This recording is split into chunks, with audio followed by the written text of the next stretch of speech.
Welcome back to the channel everyone. मैं हूं CA कविता और आज हम लोग डिस्कस करने वाले हैं यूपीआई लिमिट्स के बारे में। जी हां, यूपीआई की कितनी ट्रांजैक्शंस आप लोग ले सकते हैं, कितनी ट्रांजैक्शन सामने वाली पार्टी को दे सकते हैं, कितनी लिमिट्स आप लोगों को मेंटेन करके चलनी है ताकि आप लोगों के पास इनकम टैक्स का नोटिस ना आए।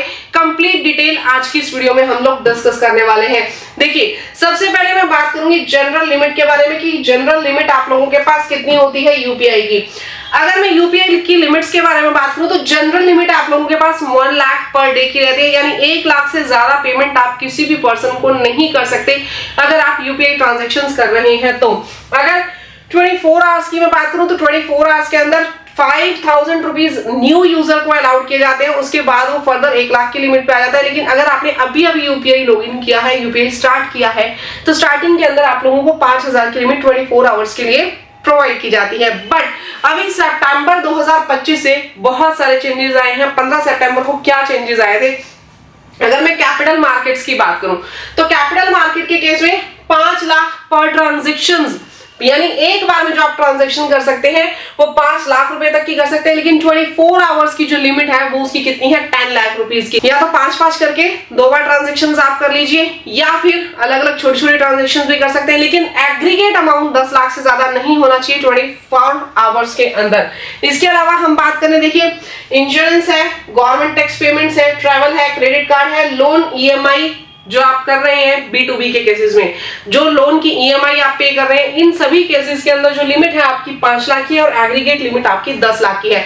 बट अगर आप लोग ज्वेलरी परचेज करने गए, किसी भी गोल्ड सेलर के पास आप लोग ज्वेलरी परचेज करने गए, तो सिंगल ट्रांजैक्शन की लिमिट यहाँ पे 2 लाख की दी हुई है और एग्रीगेट लिमिट आपकी कितनी दी हुई है?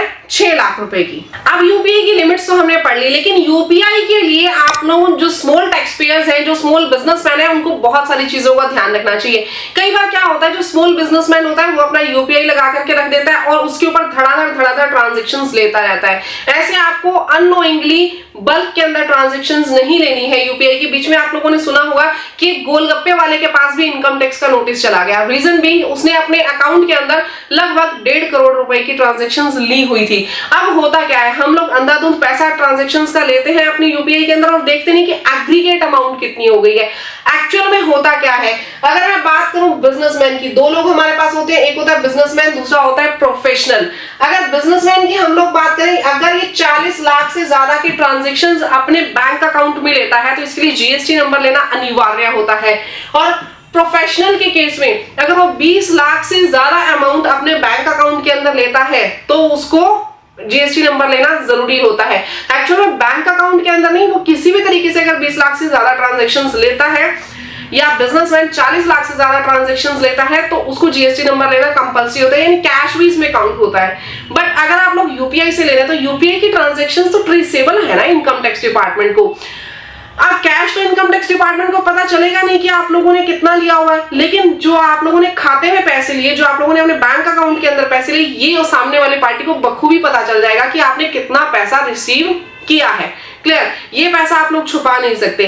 तो आप लोगों ने जो यूपीआई के थ्रू अपने अकाउंट में पैसा लेना है वो बड़ा सोच समझ के लेना है। आप लोगों के लिए लिमिट्स है।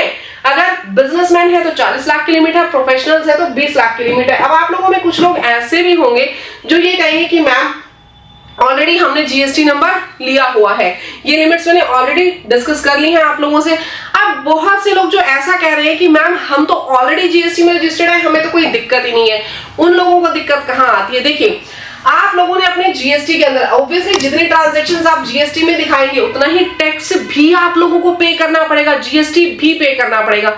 हाँ जी मैम, बिल्कुल करना पड़ेगा। तो हुआ क्या, जीएसटी में आपने सेल दिखाई 1 CR की, 1 करोड़ की सेल दिखाई आपने अपने जीएसटी में, बट जो पैसा रिसीव कर लिया वो 1.5 CR के लगभग कर लिया ओनली इन बैंक अकाउंट्स। सीधा बैंक अकाउंट्स में 1.5 करोड़ रुपया ले लिया, जबकि एक्चुअल में सेल तो 1 करोड़ की दिखाई है। कैश जो लिया था वो तो अलग है, छोड़ दो उस चीज को। अब हुआ क्या, ये 50 लाख का जो डिफरेंस आया, आप इसको किस तरीके से डिफाइन करेंगे गवर्नमेंट को? इवन कई लोग मैंने ऐसे भी देखे जो अंधाधुंध पैसा लेते हैं लेकिन उसका लगभग 20-25% उन्होंने सेल दिखाई होती है। लिए जो इनकम टैक्स डिपार्टमेंट है, जीएसटी डिपार्टमेंट है, उनके पास नोटिस भेजता है। और ध्यान रखिएगा, नोटिस सिर्फ इनकम टैक्स डिपार्टमेंट का नहीं आएगा, जीएसटी का भी आएगा, क्योंकि इनकम टैक्स और जीएसटी डिपार्टमेंट दोनों आपस में कम्युनिकेट करते हैं कंप्लीट डाटा को। अगर इनकम टैक्स वाले कोई नोटिस भेज रहे हैं तो वो जीएसटी वालों को भी बताएंगे कि इनके पास ये कमियां थी, आप भी अपना नोटिस जारी कर सकते हैं। तो इस बात का खास ध्यान रखना है, जितने भी यूपीआई ट्रांजैक्शंस आई उन सबके बिल आप लोगों को काटने हैं, बिल देने जरूरी है। क्लियर? नाउ इंपॉर्टेंट चीजें जिसका आपने ध्यान रखना है, जितनी भी हाई वैल्यू ट्रांजैक्शंस है वो सबसे ज्यादा ट्रिगर की जाती है नोटिस के टाइम पे।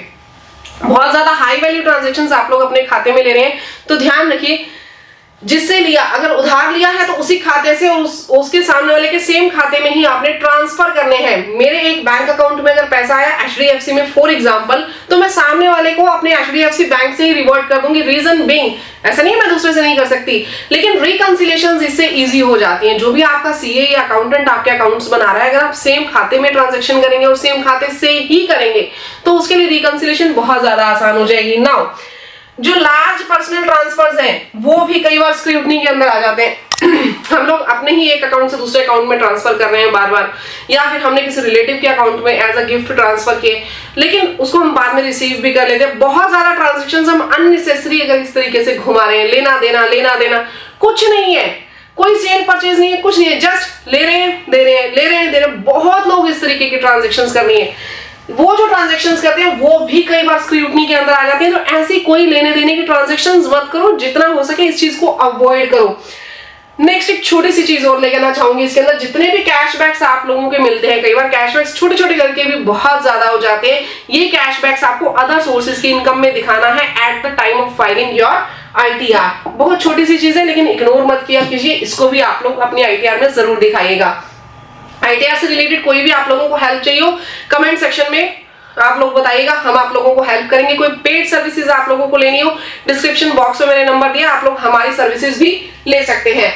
नाउ यूपीआई कंप्लायंसेस करते टाइम एक चीज आपने खास ध्यान रखनी है, जो कैश है, कैश के एक्सचेंज के अंदर कभी भी किसी को यूपीआई मत देना। अपना व्हाइट मनी देकर के आप ब्लैक मनी ले लेते हो और ट्रांजैक्शंस को घुमाते रहते हो, वो आप लोगों को नुकसानदेही हो जाएगा। ऐसा नहीं करना है आप लोगों ने।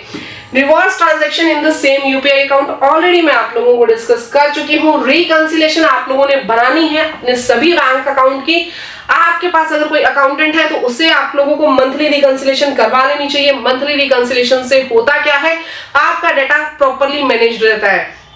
अब देखिए, एक साल पुरानी ट्रांजैक्शंस आपसे अगर आपका अकाउंटेंट पूछेगा आप नहीं बता पाएंगे, बट रेगुलर अगर रिकंसिलेशंस हो रहे हैं तो आपका अकाउंटेंट आपको सारी इंफॉर्मेशन दे देगा और आप भी उसे हर एक ट्रांजैक्शंस के बारे में डिटेल में बता सकते हो। नेक्स्ट, अगर आप लोग अपनी यूपीआई जो ले रहे हैं, यूपीआई लेने के सभी नुकसान नहीं होते, कुछ फायदे भी होते हैं।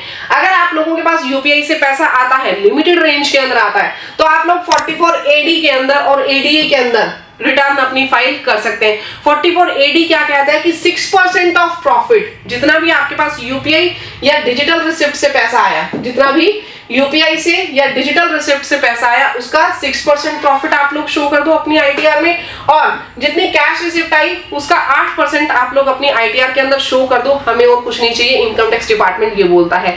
इवन हमारे इनकम टैक्स एक्ट में भी ये चीज लिखी हुई है। तो आप लोगों ने जस्ट इतना ही प्रॉफिट अपना शो करना है, इससे ज्यादा आपको शो नहीं करना है। बट अगर आपकी ट्रांजैक्शंस जो है वो इतनी ज्यादा हो चुकी हैं कि आप लोग जीएसटी के अंतर्गत भी आते हैं, तो वहां आपको थोड़ी सी दिक्कत खड़ी हो सकती है। नेक्स्ट, 44ADA की बात करूं तो एडीए हमारे पास प्रोफेशनल्स के लिए लगता है, जैसे डॉक्टर्स हो गए, लॉयर्स हो गए, या फिर जो आर्किटेक्चर्स हो गए, इनके ऊपर 44ADA लगता है प्रोफेशनल्स के केस में। अब प्रोफेशनल्स को क्या करना होता है, जितनी उन्होंने यूपीआई ली या जितना उन्होंने कमाया उसका 50% उनको इनकम दिखानी होती है। फॉर एग्जांपल 15 लाख कमाए तो उसका आधा 7.5 लाख इनकम हो जाएगी और 7.5 लाख एक्सपेंसेस हम लोग मान लेंगे। अब एक्सपेंसेस जो है वो इसी 50% के अंदर कवर हो जाएंगे, आपको इसके अलावा कोई एक्सपेंसेस की रिडक्शन क्लेम नहीं दिया जाएगा, सिर्फ यही आपके खर्चे माने जाएंगे। नाउ अब हम बात करेंगे फाइनल यूपीआई सजेशंस के बारे में। कुछ एक सजेशंस मैं आपको इसमें और देना चाहूंगी। अपना जो बिजनेस अकाउंट है और जो पर्सनल अकाउंट है उसे अलग अलग रखा करो।